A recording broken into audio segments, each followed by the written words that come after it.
before COVID hit, we typically did it at the high school, the Ashe County High School, and we had a little reception for them in the cafeteria. The cafeteria ladies generously put all that together for us, and then we met after they had refreshments. We went into the auditorium, and we had some refreshments. We did some PowerPoints and things, and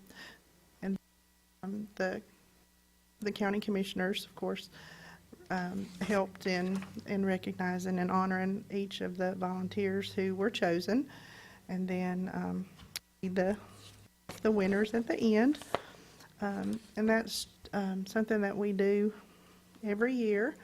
And then there's also the Governor's Award, which comes after that, and the Office of the Governor, they send us the guide and the nomination form and the eligibility for all that.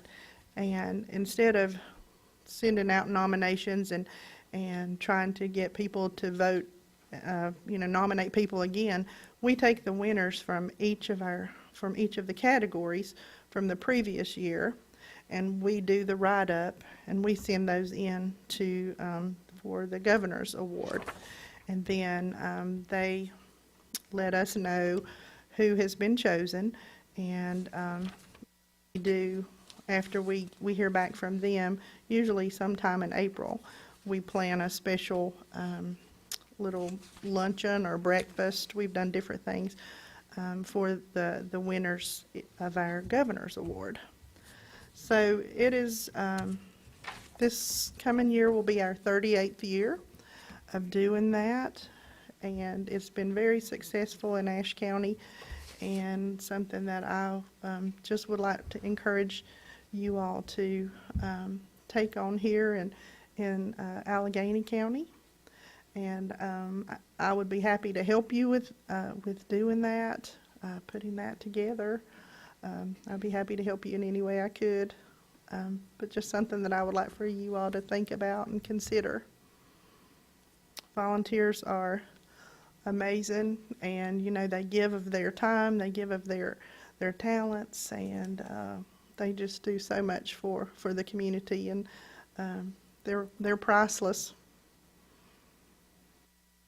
County can operate without them. That's right. You wouldn't have That's nothing right. if we didn't, and that's very interesting. That's very something we need to think about and look into and back with you. Does anybody have any questions, comments? Won that award. I had the Governor's Service Award in 2014. It means a lot to the volunteers. It really does. There are quite a bit. There's quite a few. There's different programs that are going. And what I like about the way that you all have set it up, you can bring in the military organizations. Mm-hmm. So it's something I believe that we should look at. I would encourage it.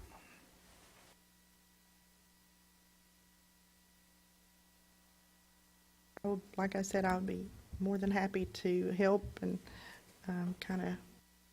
or anybody that's interested in doing it, and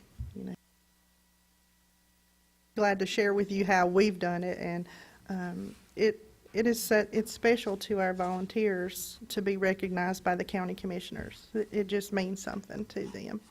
Just had our first ever volunteer banquet for the fire departments and rescue squad. Knew this could be something we could very much expand along and incorporate that, and we'll be talking with you. Okay, thank you so much. Thanks to you. Thanks for the presentation. Thank you.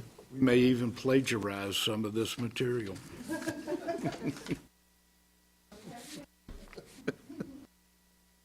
Okay, moving on down to general business. Mr. Travis Dalton.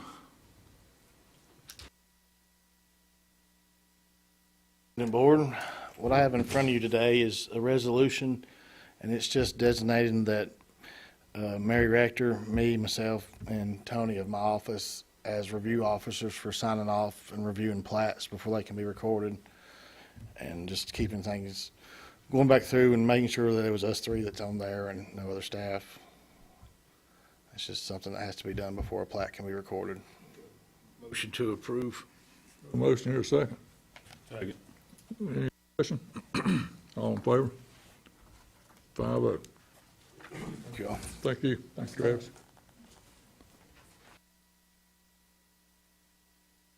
Peter Miller.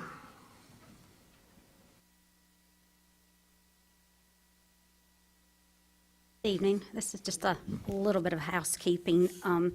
When I brought before you the license plate agency notary fee schedules, this board decided to do 6, 7, and 8, which was $1 less than the state would allow, but the state's STAR software system only recognizes what the state's recommendation or high was 7, 8, and 9.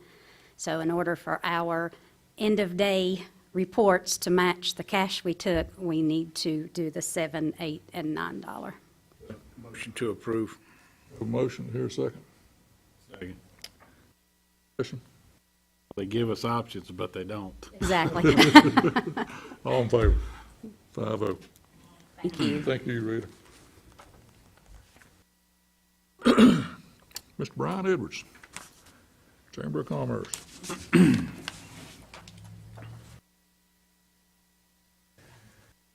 Good evening. I'm Brian Edwards here this evening on behalf of the Alleghany Chamber for Economic Development. I have an economic development project that I want to present for consideration of this board. The project code name is WRAP, W-R-A-P, and that code name was assigned by the North Carolina Department of Commerce. The project, they are signed under provisions of the public records statutes for the purpose of providing a level of confidentiality to businesses that may not have made a site location decision. However, that's not the case tonight, and this is a local project and a local business, and I do have permission of the company to disclose the name and discuss the project. The building reuse program is administered by the Economic Development Partnership of North Carolina. And under the existing building category, eligible projects are available to support the renovation. Grants are available to support the renovation or expansion of buildings occupied by a company operating in the state for at least 12 months. Companies must also meet the weekly wage standard and provide at least 50% benefits to employees. NAPCO Incorporated was founded by Rocky Profit in 1977 after he served in the U.S. Army and then graduated from Appalachian State University. The business once occupied the very space that we're in this evening. When this was a cash and carry grocery store upstairs, and the warehouse was here in this basement building right here, and many of you know that and remember that. So he was here for a few years before NAPCO, then known as Sparta Box Company, that was the name back in 1977, and they operated here until they built a 20,000 square foot facility on NAPCO Road. That was in 1984. In 2005, NAPCO acquired the building and property on Trojan Avenue, where they're now located. That manufacturing facility was originally constructed by Haynes Companies out of Winston-Salem in 1951 and operated there for many years as a cut and sew operation. NAPCO has grown to become a leading provider of custom packaging in the industry. After purchasing and installing their first automatic box wrapping line in 1979, the company has continued to change and adapt to meet their customers' needs and market demands. The company has continued to grow and invest in new equipment, personnel training, and invest in new and better techniques in manufacturing to produce the best quality product possible at the best price for their customers. NAPCO is an award-winning manufacturer of custom boxes and presentation packaging, including rigid paperboard boxes, sales and marketing kits, game board packaging, and other custom packaging products.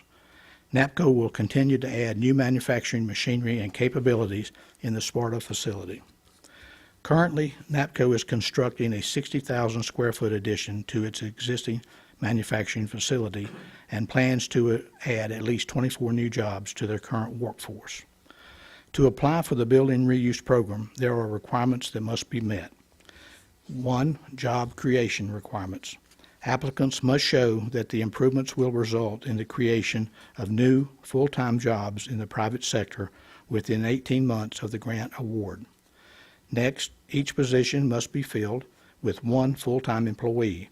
Full-time employment is defined as 1 person working at least 35 hours per week whose wages are subject to withholding and who is employed in a permanent position. Next, priority will be given to projects that offer higher wages and provide at least 50% employer-paid benefits to the employees. To meet the terms of the grant, the company must maintain the baseline employment number plus the new full-time jobs concurrently for at least 6 consecutive months. Second, local government match requirements. A cash match of 5% of the grant amount is required for all projects. The cash match shall come from local resources and may not be derived from other state or federal grant funds. The local government resolution, which you have in front of you this evening for consideration, must be submitted and a signed resolution adopted by the governing board in support of application submission to the Department of Commerce. The resolution must state the purpose of the project, indicate the local government's support for the project, and commitment to provide a cash match of 5% of the grant request amount toward the project. There is an application fee of $5,000 to be paid by the local government for preparing the application. High Country Council of Governments has agreed to prepare the application. The maximum grant amount from the North Carolina Department of Commerce is $500,000. Therefore, the maximum required local government match would be $25,000. However, it appears that NAPCO project grant will be more likely in the range of a $300,000 grant, requiring a local government match of $15,000. The new 60,000 square foot addition to the NAPCO facility and new equipment is estimated to be between $10 to $12 million additional property tax value to Alleghany County, potentially generating new property tax revenue between $59,000 to $70,800 annually to the county.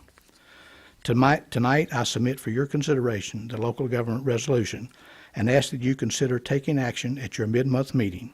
At that time, there will also be an application form that should be signed by the local government chief elected official. Thank you for your time and consideration. I'll be glad to take any questions at this time. Questions for John? I hear a motion for a resolution to accept the resolution. Mr. Chairman, we're asking that the resolution be considered at your mid-month meeting. Okay, good deal. That gives time for public review, and if there's questions, we'll be back at the mid-month meeting.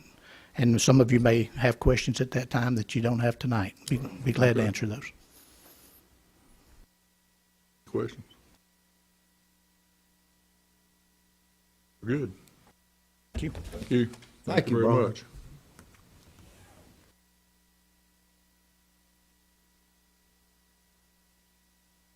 Appalachian Health, Jennifer Green.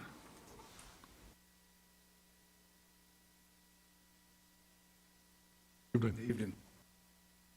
But we are here on behalf of Jennifer Green. My name is Donna Hill. I'm Director of Community Outreach, and I am over several different programs and grants, one of them including our opioid initiatives. And John is here with me. I'll let him introduce himself. Yeah, I'm John Simmons. I'm the local recovery peer support specialist with App Health. Work in Alleghany County. And John does all of our local opioid initiatives here. Drew, were you able to get our updated? I've got copies. Okay, John has copies, if not. Okay. Thank you. I know Jennifer had sent some, letters of support out earlier, but she had to make some changes because she caught an error. So these are updated ones, with some updated numbers in them. I'm going to read from my phone because I wrote down notes on a piece of paper and I couldn't read my own chicken scratch. So I have my phone here in front of me to read notes from. So that's why my phone's up here. But we wanted to talk to you this evening about support for a grant that we would like to apply for. It's called a Vital Strategies Grant, and it's really to just add a supplement for the opioid settlement money. So these funds will add to the pot for the funds for the opioid settlement money and support those funds that already exist. We're requesting $30,000 in our grant proposal in the amount of $10,000 per year for 3 years for Alleghany County. This will cover the strategies listed and outlined in the opioid action plan for North Carolina and in the opioid settlement funding. Also, this grant, one of the things we're asking support for is that this grant is a matching grant, and so it would require an additional $30,000, so $10,000 for 3 years. From the Alleghany opioid settlement funds as part of the matching grant for the application.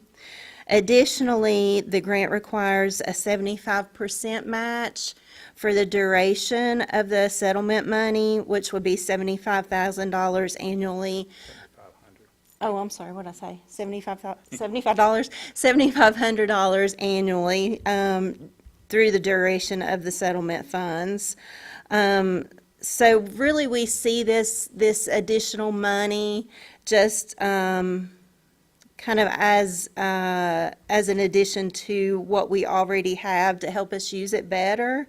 The matching funds that go along with what we would receive if we receive the grant can really be used however we need them, as long as the strategies match up with the opioid action plan and the settlement funds. We really see these as an opportunity to add to the pot of the opioid settlement funds and to better be able to spend these funds in ways that we can add additional monies. These funds do support what we're already doing. They also align with what we're already doing, things that we're already doing now, strategies that we're already engaging in. And especially with the additional $75,000 matching funds each year, we could, with that continuation throughout the continuation of that matching fund, we can reassess and reevaluate as we go along to best see how those funds are needed each year. And just, that can change as it goes along. App Healthcare will be facilitating this grant, this Vital Strategies grant, and we would like to request your support, with these matching funds and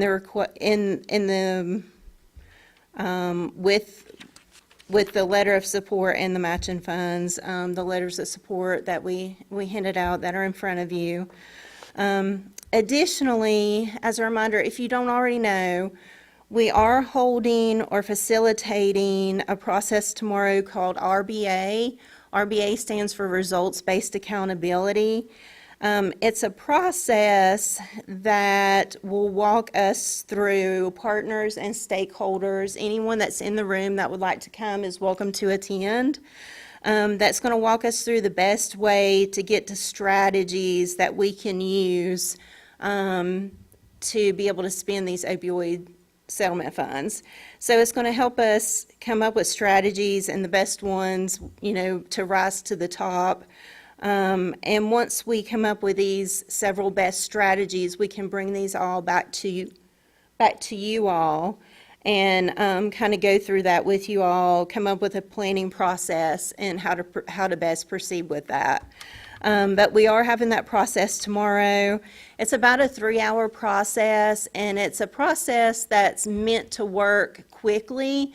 So it starts it's kind of a backward process. It starts with your result. So we start with a result statement. What do we want to see for Alleghany County? So an example would be, a result statement would be, we want to see every citizen in Alleghany County drug-free and healthy. So that would be an example of a result statement, and we work backwards from there. How do we get to that? And like I said, it's about a 3-hour process, and we come up with strategies about how to get there. And from those strategies, we come up with a plan moving forward. So we would love to see anyone who would like to be there tomorrow. It's at, The Business Center, Atwood Drive. and it starts at 9 a.m., 9 a.m. to 12. We'll have some food there in the morning. But we appreciate your consideration on giving us support with moving forward with this grant. Again, we really think that it would just be a good addition to the funds that we already have, and being able to use the funds that we already have in a good way. And I think John wants to talk a little bit about what we're already doing now with some other funds that we have. Yeah, like I said, I'm John Simmons. I've been working in Alleghany County going on almost 4 years now. I do outreach in the jail. I go in, I offer Narcan naloxone training to the inmates that are getting out. I make sure that they have it upon release. I also offer it to their family members if they're going back home or wherever they're going. I offer linkages to care to things such as treatment, MAT, which is medication-assisted treatment, halfway houses, and the like. You know, just anything that I can help them with, I try to help them with. We also do community outreach. We do Narcan trainings in the community. We've done one at the VFW. We've done one for a couple of community organizations. Narcan is a life-saving drug, if y'all aren't aware of it, that can reverse an opioid overdose immediately, and it's good stuff to have. I have a few. There's been 9 overdose reversals. There's a organization operating in Alleghany County that works the local syringe service program, which is a thing in Alleghany County. It's a district thing. It's Ashe, Alleghany, and Watauga County, and they've recorded 9 reversals in the last 2.5 years of just people who use drugs, you know. And my direct contact is mostly with people that use drugs. You know, that's why I don't come to county commissioner meetings, you know. You're not the people that I'm trying to make inroads with, you know. But so we do a lot of outreach. We work in partnership with Olive Branch Ministry, which is the syringe service program. We are in constant contact with those folks. And we just try to provide help. We also have transportation that we can provide to people to get to services, which is a big barrier in Alleghany County, you know. And Alleghany in Motion has been a lifesaver, you know, to several of my clients that I work with, you know. But it's small stuff like that. It doesn't take a whole lot of money, you know, but it's money well spent. You know, anytime we can save a life, you know, especially people that are incarcerated and get out, they're almost 40 times more likely to overdose within the first 2 weeks of release, you know. So it's just that I had my own son was released from a Florida jail, and 3 days later he was dead, you know. So work is very endearing to me. So anything that y'all could do, I think the grant is great. It doubles the amount of money is being used, and then the $7,500 afterwards, you already committed to spend it for these services anyway, so it's a win-win situation. And we've been working with the hospital and talking to them about starting a post-overdose response team. So when people overdose, we can go Do to the outreach. emergency room and talk to those folks to see if we can, you know, get them help or get them connected to, you know, whatever it is that they need, services they need.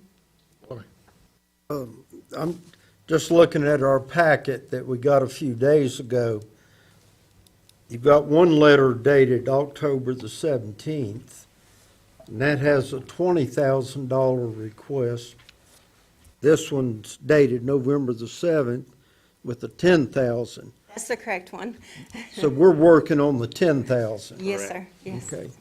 Thank Sorry you. about that. We put an incorrect amount on the first one. Syringe. Yes.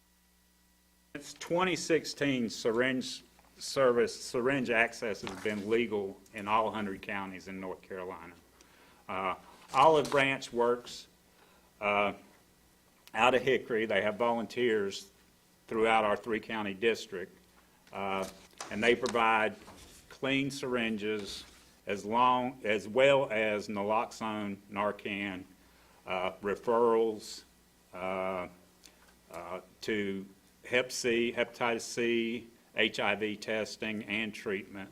You know, it's a whole package. It's not just, you know, handing out clean syringes. They also collect the used syringes for disposal, so we don't find them on our streets or in our parking lot. You know, and they also do a huge education piece. You know, every time, because these folks come in contact with the people that are dying. You know, the people that this money was directed for. You know, without folks dying, we wouldn't be talking about this right now. You know, so these are the folks that need the resources, need to be reached on a daily basis. And a syringe service is a great place, one that's working properly is a great place for that intersection to happen, where you can relate to people, where you can talk to people, you know, on a daily, weekly basis, you know, and so just see what's going on. If you can get in front of somebody and have that conversation, and it's not just about giving them clean needles, you're much more likely to help them get in treatment or, you know, save their life, you know, if you can build that connection and build that trust with them. Yeah, we try to build relationships. We don't want it to be like a medical type deal or a superior type, you know. Definitely don't want it to be criminally involved, you know, justice involved or anything, you know. My heart is in that jail over there. I was in the jail this morning talking to folks, you know, and I just wish we could do more incarcerated folks. Our peer support specialists have been able to build trust with people in the community who use drugs and IV drug use, and have been able to get them into our health departments to get them wound care and get them testing and get them vaccines and get them things that they need and things like that. So that it's great that they've been able to get in the community and build trust and relationships with them and things like that. I recognize that that's important, but I think that a lot of times the general public hears that and they think that Yeah. you're just handing out needles to drug users. And we try to educate about that as much as we can. Try to stay out of these forums as much as possible. Unless we're trying to educate. Any other questions?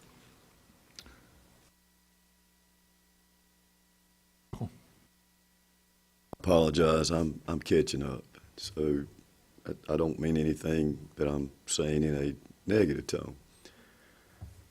But my first question is when would the original $10,000 go into effect? Would that be in the current budget cycle, or when would that take effect? The grant would take effect January 1st. So we would get that first $10,000 the first of January. Yep. And I wasn't here when a work session was done discussing this topic. So, but what I recall from I guess the minutes and the meeting itself was the creation, I believe, of a team of individuals that were going to discuss these options. I was not here for that either. I wasn't here for that, but I believe what you're talking about is they were going to create a board of stakeholders or people from the health department and a few other places, and they would look at people that were applying for some of this money, and they would make the decision on where it would go. And I think that's part of what is going to be done tomorrow. The talk is going to start tomorrow, and the stakeholders are going to show up, and then from there, it'll progress on down the line, is my understanding with it. And that was my question, is if that had occurred and how the results were. I believe now, don't hold me to the fire on this, but I believe that you can do it that way, or y'all can do it. Y'all can decide where the money goes. It's up to whatever y'all feel is the best use of your time and efforts and things like that. Last thing, and then I'll be quiet, is the up to 7,500 annually, basically for the, I guess, through to 2038. And it doesn't sound like there are any attachments to that money, if I'm hearing it correctly. So That's correct. I just want to point those facts out, that the deadline for the submittal is fairly soon, isn't it? 15th. So just as a reminder to the board, in the consideration of basically this letter of support, commitment goes with it. So that's my role to inform you of that. There is a commitment, and it's not only a commitment of current, but future uses of that funding. Understanding that that committee was formed so that they could advise us, and that is a requirement for us to get the opioid money. Therefore, I will make a motion to approve. Got a motion. Bobby, you got a question? I've got one. Okay. Got a motion on the floor. Go ahead. The commissioners formed a committee to come up with the best way to support the opioid expenditures. But has that committee approved this expenditure? Or, To apply for the grant? yes, No, I think we're asking, I think we're asking your approval to do that. but you haven't gone through the committee that was formed by the commissioners, which all the stakeholders were involved. Daymar, the health department, DSS, the sheriff's department. I am not aware that we have that. I can ask Jen Green about that and have her get back with you. There was a committee that day. I know we had Nick Hawks from the Sheriff's Department and Michelle from Methodist Church, the clergy was here, and we put them, I've still got my old notes right here, to get together and talk over and come up with a plan, App Health and everybody, and Lindsay Sullivan and I believe that is basically what's happened. They're discussing the plan, and they're probably gonna bring it back to that committee. That's all I know about I it. believe that's the one that's meeting tomorrow. I know we tried to incorporate all the main players, the Yeah. school system, Heath Vogler, police. I know all those stakeholders are getting together tomorrow for that process I was talking about, working through. There's no timeline on this that it has to be approved tonight or tomorrow night, or, I just don't see the purpose of us forming the committee and then not having the committee involved in these discussions Yeah, to spend the money. yeah. What was the deadline you mentioned for the 15th, there's a 15th of timeline. November? Yeah. Yes. You have a deadline. The county manager just said we've got to get it tonight. Well, what I said was that there was a short timeline, which was then identified as the 15th. And due to the timing of your meetings, unless you called a special meeting, your next meeting would be beyond the Beyond the timeframe. time limit. So, Do we wanna go ahead and do this tonight, or we want a week and call a special meeting and come back? Can I ask one Yes, sir. question before you move on with that one? These funds that will be coming from the county, are opioid settlement proceeds? Taking the motion. A motion and a second. Any further discussion? All in favor? 5-0. You was in the affirmative. Thank you all so much. Yeah, I appreciate thank your you. time. Thank you. Thanks for what you do. Thank you, John. Okay, next is inmate medical insurance. Drew? This is the annual.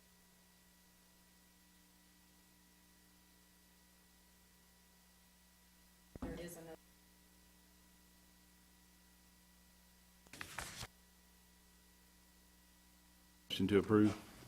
Motion here, a second. Second. Any discussion? All in favor? 5-0. EA appointment. We have two appointments tonight. Shirley Richardson is up and she would serve again on it. That is a 3-year term. And placing Jeff Smith, we've got that slot is open, and the nominating committee nominated Jay Woodruff. Was motion approved? Do I hear a second? Second. Second, any further discussion? Not, all in favor? Opposed? Four yeas, 1 nay.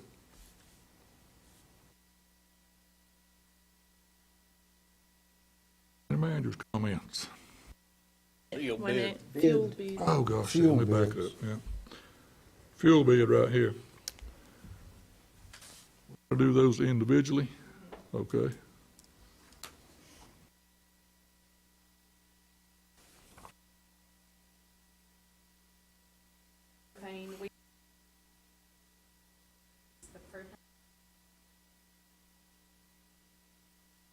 $1.48. To approve. Motion here, a second. Second. Second. Discussion, all in favor? 5-0. One bid.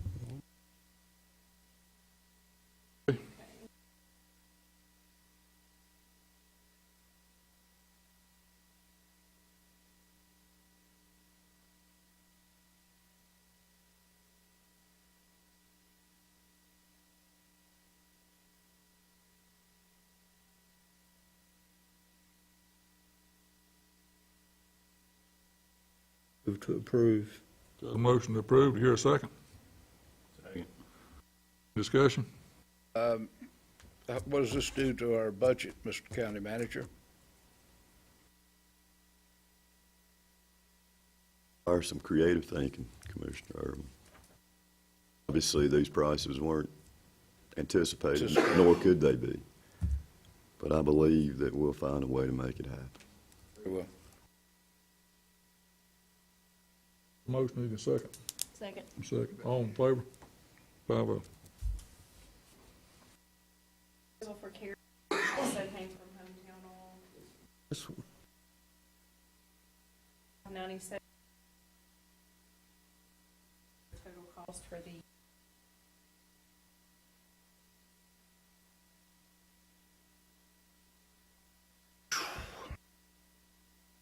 Do I hear a motion? So move. A second, Second. all in favor? Comment. Comments? I don't see how people are gonna be able to heat their houses this winter with these prices, but they gotta have kerosene. Got no choice. Okay, we've got a motion, second, all in favor? 5-0. lastly off price.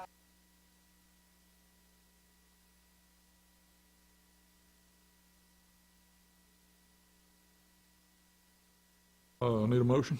So move. Second, Second. all in favor? 5-0. I'm glad to say it put us behind, Mr. County Manager. I know you didn't budget that for the transfer station. Wished I could intelligently tell you right now, but we will be behind. There's blood on the transfer floor. No, It's from deer. That complete that. Thank you. County manager comments. Just two, you have your October building inspections report in your packet. I encourage you to look that over. The second one is just an update. If you recall, at a previous meeting, we discussed the request from Republic Services for an increase in their transportation costs from the transfer facility. We sent them a letter identifying our stand on it, and we received one back, and they are understanding, and They will send us something to consider in the upcoming budget cycle, but as we stand today, there's not an additional cost that we need to be concerned about. All I have, Mr. Chairman. Commissioner comments. Commissioner John. As you have heard here in the last few minutes, the budget has taken a significant hit whenever you start looking at the fuel that we are burning for the sheriff's department and also for the county. Unfortunately, we have 7 refineries that are shut down, some from the recent hurricane, others because the EPA has placed requirements on them where it's no longer profitable for them to operate. We're making diesel, but with 7 refineries down, there's going to be a shortage, and it's cost versus demand. It's going to go up. And like Commissioner Bobby Irwin said, I don't know how people are going to make it. Particularly whenever you start looking at people on fixed income, I'm on fixed income. Whenever we get a increase in Social Security or things of that nature, it's always a year behind, so we never seem to catch up. It's really going to affect this county. It's going to affect the county budget. I'd like to thank the sheriff. The sheriff gave me 2 inmates to help spread the mulch.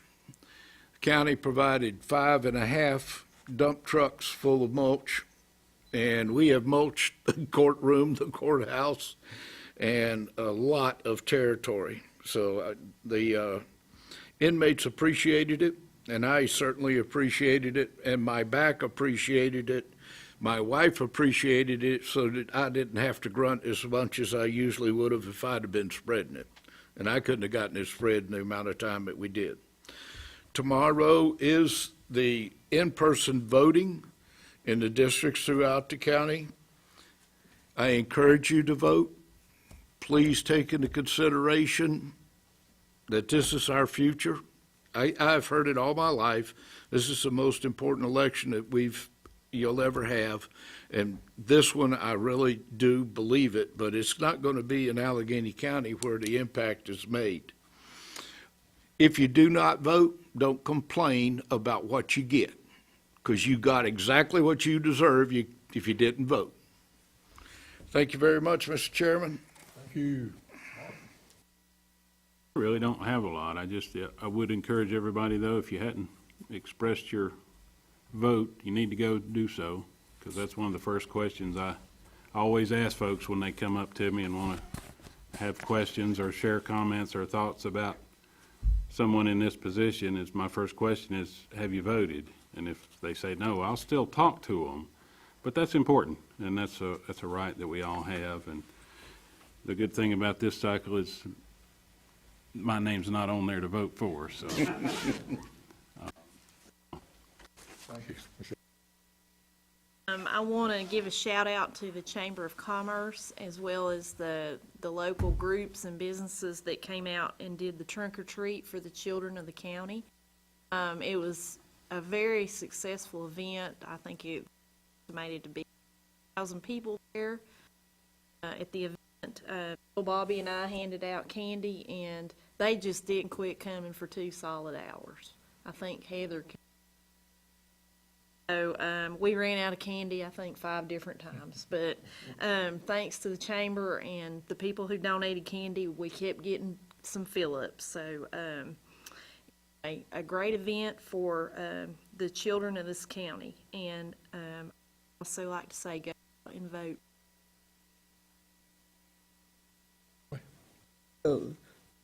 I'd like to echo what Michelle said about the Halloween night. Our school system is in great shape. I've never seen so many children in all my life. The streets were packed, the lines were, it was just, they had to stop in line, get candy. I think I saw Michelle taste a piece, so I decided I better taste a piece, be be sure it was okay, but I just never seen so many children. I think everybody had a great time. Voting is very special. I think people, this is your chance tomorrow to get out and vote. Veterans Day is this Friday. It's scheduled for the Veterans Park at 11 o'clock. The weather forecast doesn't look the best. If it is inclement weather, we will move to the VFW. And I would like to thank the Rec Department, Maintenance Department for getting everything ready down at the Veterans Memorial. All these years, we haven't been rained out, so maybe we'll be lucky again this year. So it's a great celebration, and I would encourage people to turn out for that. That's all, Mr. Chairman. Thank you. Well, you know, when it gets down to the last seat, it's hard to keep up with this crowd, but Trunk or Treat was a ball of fun. I enjoy that every year, and like everybody said, there's kids upon kids upon kids, and that's kudos to the Chamber of Commerce, Lisa Bodley and Brian and Terry, and that whole gang was up and down that street a dozen times making sure everybody had candy and everything was moving along, and that was a big success. It's a good thing for the kids. And voting tomorrow is a American thing to do. I think every registered voter ought to turn out and vote. That's the main thing, is to get out and go vote and let your voice be heard, and everybody will respect what your voice turns out to be. And that's the main thing, is get out and go vote. Going to be beautiful weather, like 75 degrees tomorrow, so it's going to be nice. That's all I have. Anybody? Heather, Michael, Drew? If not, Motion to adjourn. motion to adjourn. All in favor? Thank everybody for coming.